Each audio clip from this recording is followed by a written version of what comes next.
Assalamualaikum Mas Tony, apa kabar? Waalaikumsalam warahmatullahi wabarakatuh. Kabar sehat, Pak Ihsan? Alhamdulillah. Bagaimana Mas Tony pagi ini? Hujan kah di rumah Mas Tony?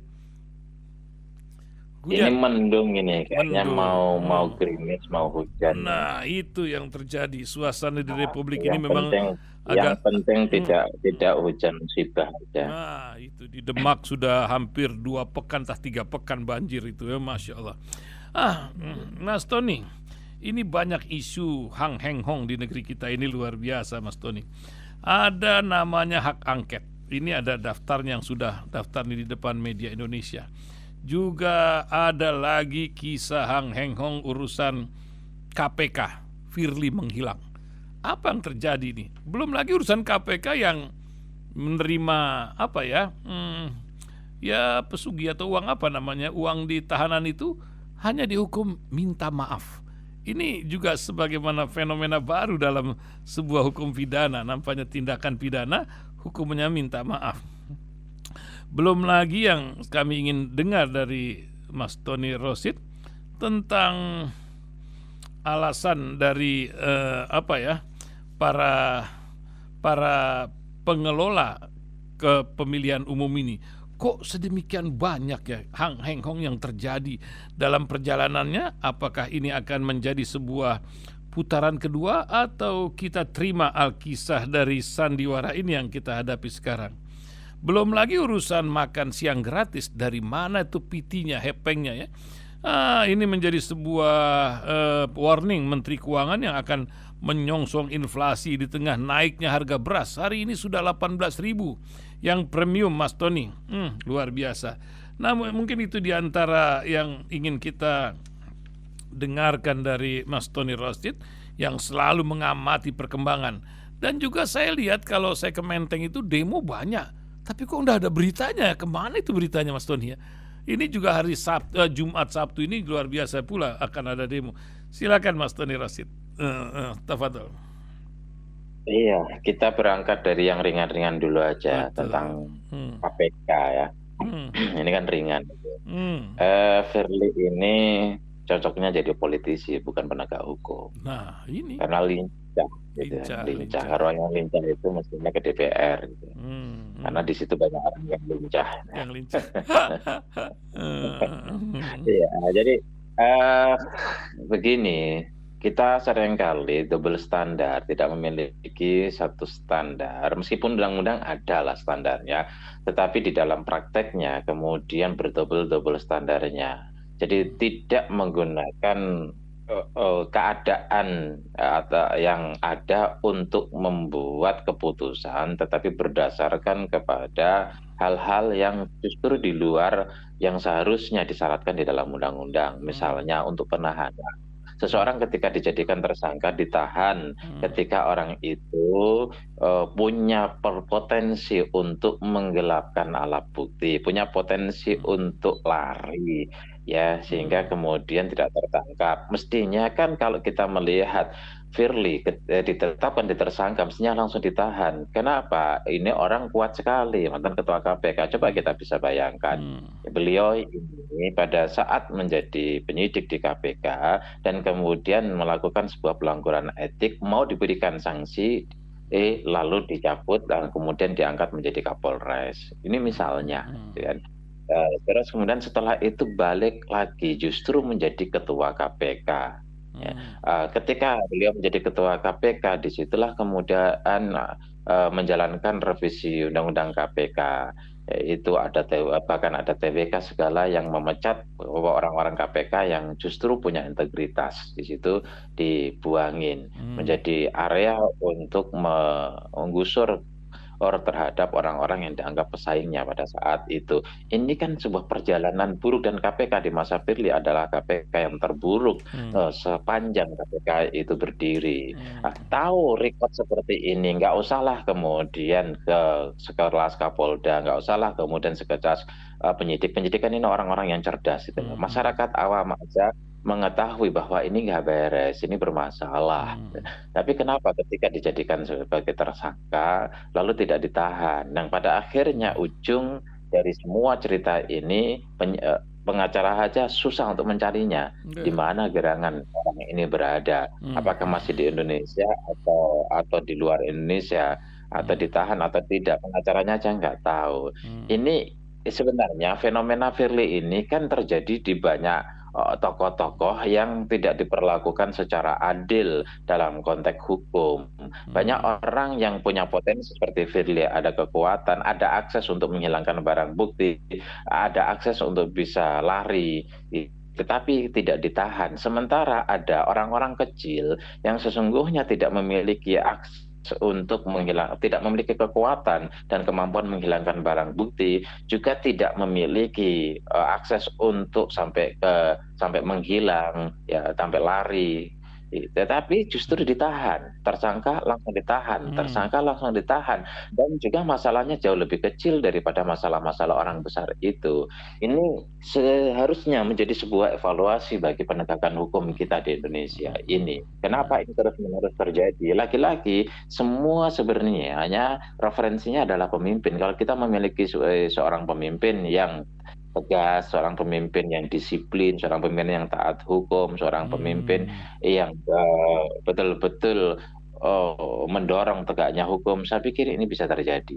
Tapi selama kita belum memiliki seorang pemimpin yang layak untuk menjadi mirror, menjadi cermin, menjadi referensi, menjadi teladan, maka nampaknya segala hal yang berkaitan dengan ekspektasi perbaikan, ekspektasi ekspektasi untuk memperbaiki semua carut marut ini agak nampaknya sulit, Pak Ihsan, sulit.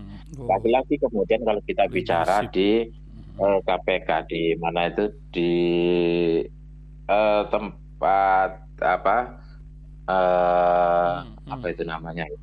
hukuman untuk penjara, ya, penjara Oh iya, lapas KPK. lapas. Oh iya, Ya, kapas kenapa LPK. KPK disorot? Ya, ini Hmm. kan juga lapas di mana aja begitu. Hmm. Lapas di mana aja secara umum, ya, secara umum emang ada kamar yang gratis. Oh ya, Emang betul. mereka setiap bulan Ini. itu tidak bayar, Hmm. para lapas itu. Bahkan untuk bertemu, ini ada satu cerita kawan, Ya. ya, cerita kawan itu, Hmm. untuk bertemu saja, ya, seminggu yang lalu lah ketemu sama saya ngopi, Hmm. dia untuk bertemu dengan kawannya saja di sebuah lapas, dia harus bayar 5 juta karena ini Nah. kawannya kaya, kawannya ini kelas kakap. Gitu. Hmm. Untuk bertemu saja, saya heran, masa sih? Iya, makanya kenapa saya tidak sering ke sana. Ya karena ngapain saya harus keluar 5 juta terus kalau hanya untuk jenguk. Gitu. Gitu. Setiap tikungan ada tarifnya kata orang begitu ya. Dan ini Iya, ini ini fenomena umum. Kalau ada leader yang mau, dulu ada tukang gedor-gedor malam-malam tahanan itu, tapi sekarang di Australia nampaknya beliau tuh. iya, perlu Eh, kita orang seperti itu.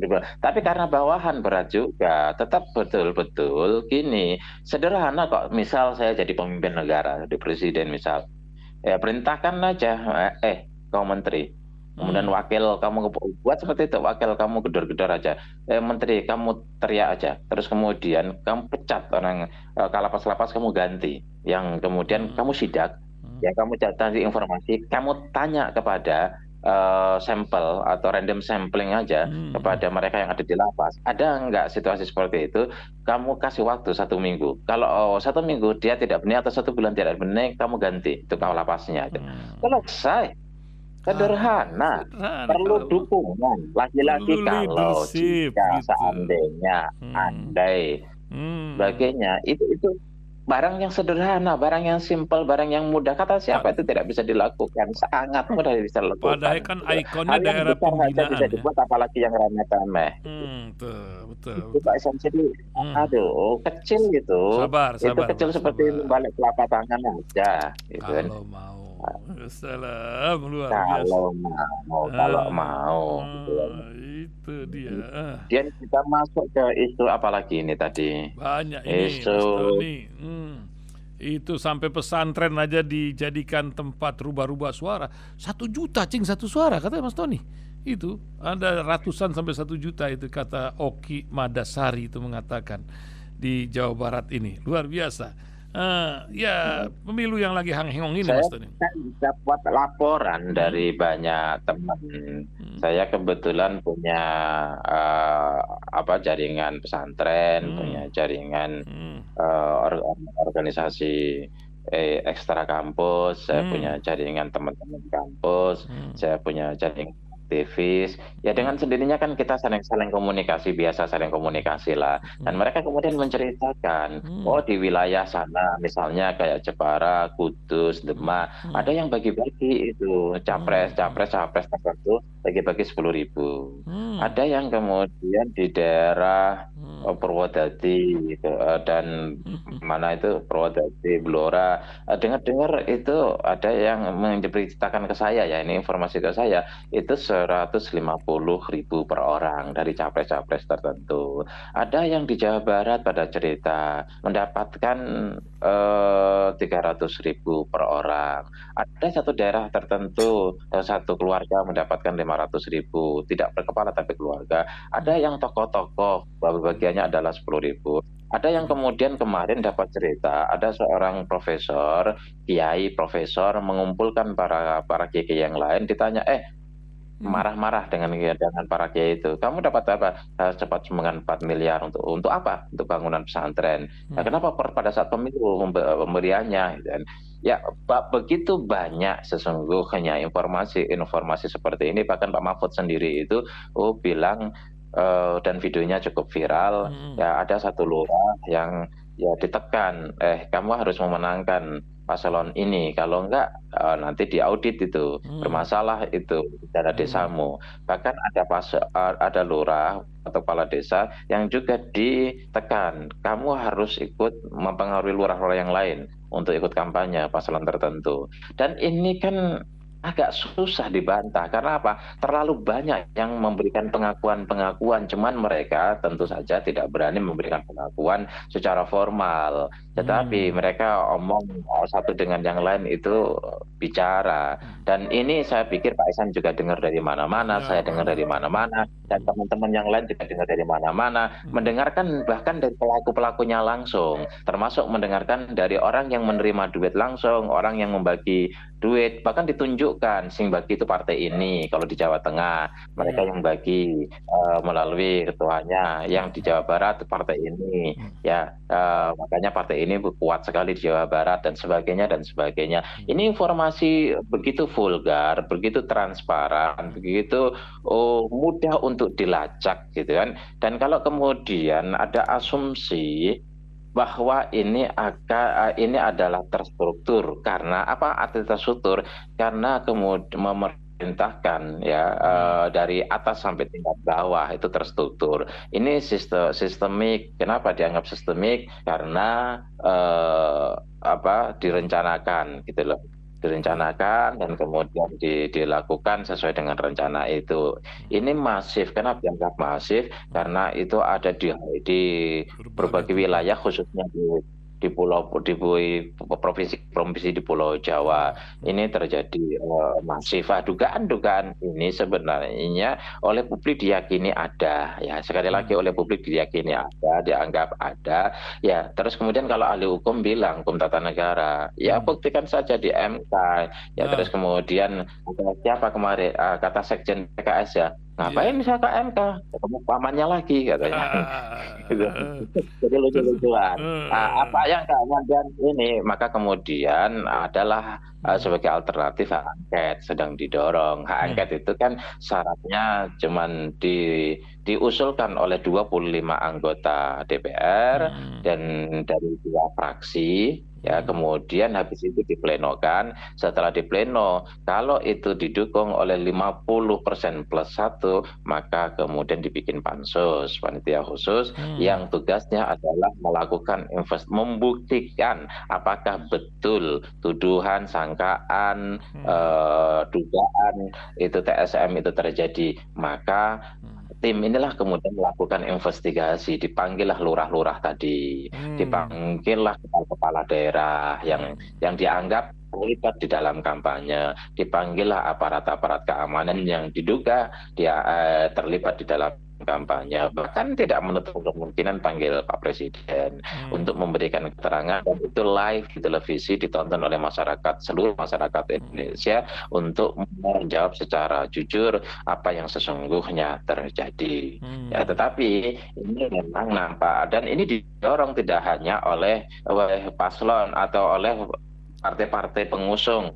Ya, ini kepentingan rakyat Indonesia, dan terbukti memang kita lihat bahwa jaringan purnawirawan dan TNI itu mendorong agar angket itu diusulkan. Kemudian juga ada video Ray Rangkuti bahkan menyebutkan 30 orang, mendesak 30 orang dari 5 partai ini. Itu terus mendorong agar angket ini diusulkan, direalisasikan. Kemudian juga para aktivis seperti nampaknya Din Samsudin CS, ada juga Gatot Nurmantio CS, dan kampus juga mahasiswa mendorong untuk itu. Jadi ini sesungguhnya bukan kepentingan paslon. Ini apalagi dianggap tidak ada pengaruh terhadap pemilu, tapi ini kepentingan seluruh rakyat Indonesia dengan tujuan dua: satu, membuka semua apa yang sudah terjadi. Jadi kalau kemudian itu tidak salah, tidak terbukti, ya sudah. Kalau terbukti, ya ini harus juga dimunculkan. Kemudian yang kedua adalah merekomendasikan tegaknya keadilan bagi mereka yang bersalah. Ya, ini dua.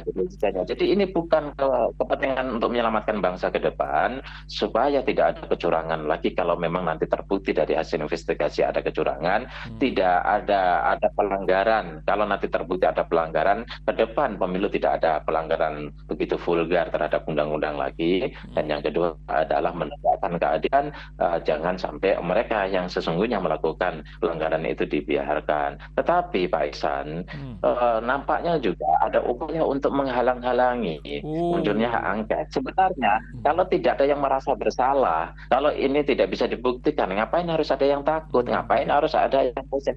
Kalau yakin tidak ada kecurangan, ya biarkan aja hak angket itu berjalan. Kalau yakin itu tidak ada pelanggaran terhadap Undang-Undang Pemilu atau Undang-Undang Dasar 45, Undang-Undang Dasar, saya pikir biarkanlah hak angket. Tapi justru ketika ada pihak-pihak yang terindikasi menghambat, menghalangi terhadap direalisasikan hak angket, ini publik kemudian atau rakyat secara umum kemudian justru menilai berarti ada masalah serius ini, berarti betul-betul ada pelanggaran ini, nyatanya dihalang-halangi. Kadang kemudian ya ada 3 paling tidak pola untuk menghalangi. Yang pertama adalah membangun opini bahwa ini hak angket itu akan membuat kegaduhan, bahwa hak angket ini bisa menciptakan perpecahan. Hai, perlu kita ingatkan kepada mereka.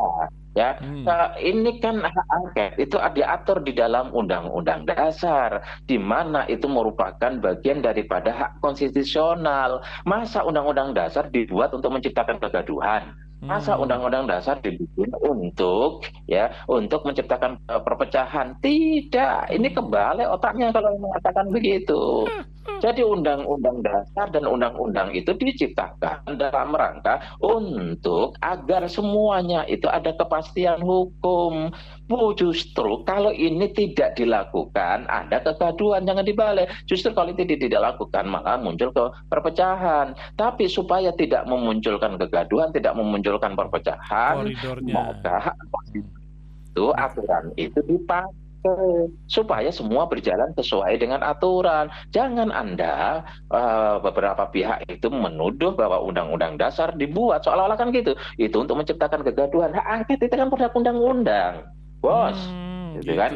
Ada konstitusional itu hak konstitusional. Jangan kemudian dituduh sebagai upaya untuk menciptakan perpecahan. Tidak, justru kalau ini tidak dihalang-halangi itu menciptakan perpecahan. Logikanya kan sederhana begitu. Kemudian muncul lagi opini bahwa hak angket itu ada beberapa ahli hukum tata negara yang konon katanya sedang berebut untuk jabatan tertentu. Hak angket ini, gitu kan katanya, hak angket ini itu tidak akan mengubah hasil pemilu. Ini kan tujuannya, Bu Mega juga jelas mengatakan tujuannya adalah untuk sebagai langkah preventif agar pemilu yang akan datang itu tidak seperti sekarang. Maka harus dibuka, maka harus diadili. Jadi halo, supaya kalian semuanya sadar bahwa ini bukan soal hasil pemilu, tapi ini dalam rangka menyelamatkan bangsa dan menegakkan keadilan. Jadi jangan membuat opini yang aneh-aneh. Ya, nggak usah kemudian seolah-olah ini berbahaya, ini masalah, ini apa. Itu hak konstitusional DPR. Nah, itu langkah yang pertama, membangun opini publik seolah-olah hak angket ini ya jangan diteruskan dong, nggak ada manfaatnya kira-kira gitu. Jangan diteruskan dong, bikin gaduh ya, bikin berpotensi perpecahan gitu loh. Stop. Stop, jangan racuni logika publik, jangan sesatkan logika publik. Tuh, Itu yang pertama. Kemudian yang kedua, kok jadi saya semangat sekali ini. Mantap ini kalau gini ya. Yang kedua itu kan, ya kita lihat bisa digembosi itu. Ini kan ada 3 fraksi, ada fraksi PDIP, ada fraksi Nasdem, ada fraksi PKS, PKB, 4 partai ini plus P3. Nah, P3 ini belum jelas. Kenapa? Kita tahu P3 ini bisa masuk ke senanya enggak, bisa 4% apa enggak. Kalau enggak 4%, pengennya kan kira-kira ya kalau ada orang P3. Kira-kira pengennya kan dapat syafaat gitu loh. Nah, tersandra dengan 4%. Gitu loh. Kurang-kurang dikit ditambahin lah gitu kan. Dapat syafaat. Ya ini kemudian publik membacanya jangan-jangan memang P3 ini ragu gara-gara ya belum ada kepastian 4% untuk masuk senanya atau tidak. Kalau enggak, jangan-jangan P3 nunggu syafaat. Jangan-jangan publik kan membacanya seperti itu. Rakyat menilainya seperti itu. Jangan-jangan menunggu syafaat sehingga siapa yang memberikan syafaat kemudian dia ngikut kepada yang memberi syafaat itu. Stop P3. P3 hancur kan selama ini seperti itu. P3 itu kenapa suaranya dalam 2 periode ini, 2 pemilu ini hancur? Ya ini semoga mendengar ini orang-orang P3 ini. Kenapa hancur? Karena dia tidak mengekspresikan, mengakomodir ekspektasi dari konstituennya. Maka dihukum konstituennya. Ngapain dia nggak mikirin kita dukung P3 ngapain? Itu. Kan gitu. Jadi para pemilihnya, para pendukungnya mengevaluasi kembali sikap P3 yang tidak sesuai dengan aspirasi para pendukungnya. Kalau kemarin misalnya aspirasi P3 ini kan bisa dibaca dalam survei. P3 kalau kemudian dukung Ganjar kan nggak pas. P3 kalau kemudian dukung Prabowo kan nggak pas. Tapi kalau P3 kan dukung Anies kan memang konstituennya nggak Anies. Soal menang kalah itu nomor 13, tapi P3 itu menjadi partai yang aspiratif. Contoh misalnya PKS, seandainya kemarin PKS misalnya koalisinya itu sama Prabowo atau koalisinya dukung Prabowo atau koalisinya dukung Ganjar, saya pikir PKS juga akan hancur, gitu, ditinggal oleh konstituennya. Jadi partai-partai ini itu berdiri karena ada dukungan. Kalau nggak ada dukungan, mereka nggak akan hidup. Gitu. P3 saat ini seperti layah walayamut, mati enggak, hidup segan. Kenapa? Ya, faktor utamanya adalah meninggalkan aspirasi dari konstituennya. Ya, kalau kita lihat di kuikon P3 itu kan di hitungan sementara itu kan. Itu kan P3 itu ada yang 36 sampai ada yang 4, tapi hanya berapa lembaga survei yang segitu. Jadi itu maksudnya apa? Ya P3 ini jadi petaka. Terus bagaimana? Ini bisa menjadi, kalau toh P3 tidak ikut, kalau ada P3 itu kan total anggota DPR itu 54,60% lah kira-kira seperti itu. Tapi kalau P3 nggak ikut itu dan 4 partai anggotanya itu masih solid, maka itu masih 51,80% kalau nggak salah.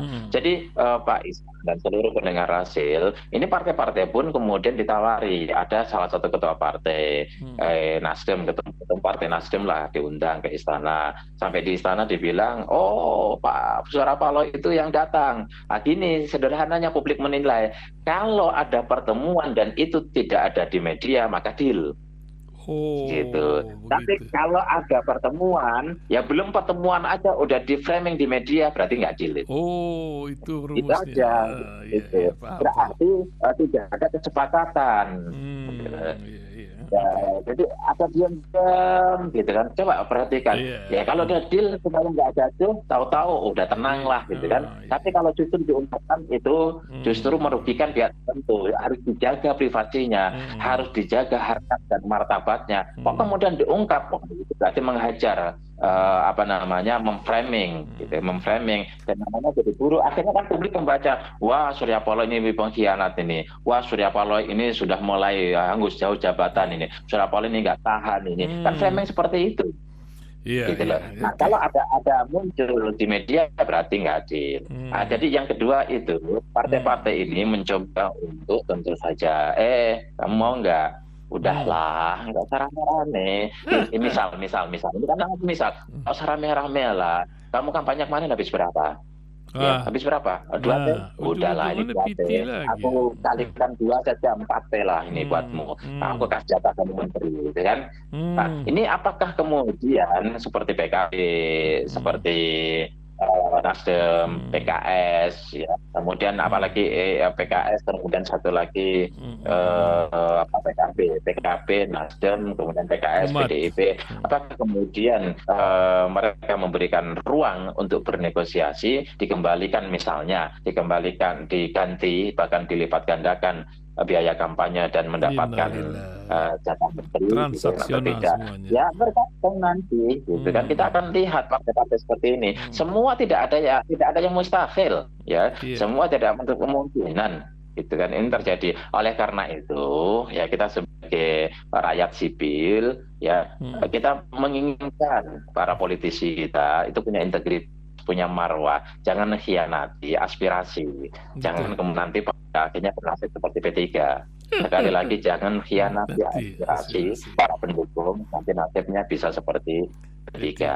Oke. Kemudian kalau partai-partai yang lain, saya dengar ini Pak Ihsan, ini informasi benar ya, tapi perlu diklarifikasi. Partai-partai kecil yang kemarin ikut kampanye, yang kemudian tidak dapat legislatif, ini saja sekarang sudah terpinggirkan untuk bertemu dengan orang-orang tertentu susah katanya. Ya kan memang nggak dibutuhkan lagi. Kemarin kan dibutuhkan. Ya, betul. Teriaknya kencang sekali. Nanti akan si ini jadi penjara, gitu kan, sebagainya. Itu katanya sekarang ketemu sama tokoh-tokoh tertentu, enggak ditemui, gitu loh. Karena apa? Nah, kemarin kan dibutuhkan. Kalau sekarang nggak dibutuhkan, sekarang apa yang dibutuhkan? Tidak menteri, enggak lah. Wakil menteri, enggak. Mau di DPR dia nggak punya apa kekuatannya, gitu kan? Ya paling komisaris lah nanti, gitu kan? Komisaris cucu perusahaannya, cucu BUMN lah, nggak usah BUMN-nya, cucu BUMN lah, gitu kan?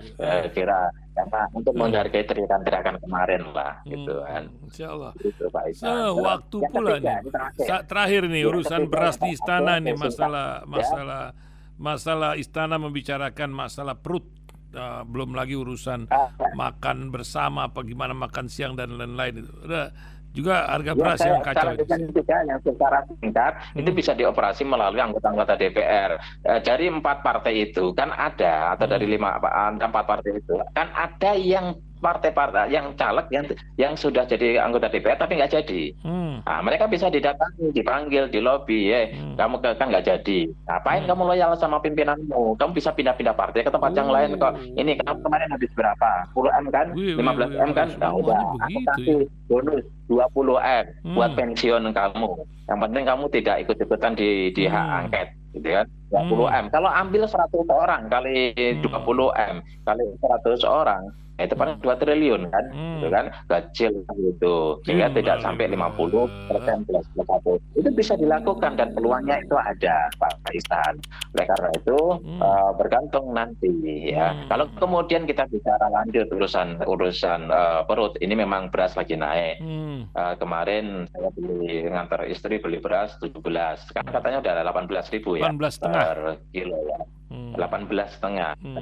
Terus kita tidak tahu apakah ini memang saya bukan ahli di bidang itu.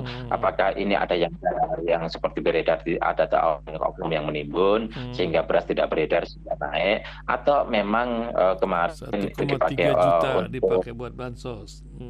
untuk bansos, sehingga untuk yang beredar di masyarakat berkurang, gitu kan. Kemudian atau juga memang sengaja tidak dikeluarkan dulu supaya masyarakat betul-betul butuh beras, gitu, butuh Ada beras dan sinterklas sebagainya. nantinya. Atau faktor yang lain yang memang ini memang beras untuk impor di mana-mana bermasalah, artinya dari Vietnam, dari Thailand itu bermasalah. Kita tunggu, tapi saya ketemu sama ahli beras, bukan ahli beras, pelaku beras teman Iya, saya, gitu. dia cerita, "Kan saya sudah bilang sama Bapak," katanya waktu kompi bersama, udah lama sekali, "ya ini akan beras diolah Pak, dan harganya akan naik tinggi, nanti Maret stabil Pak."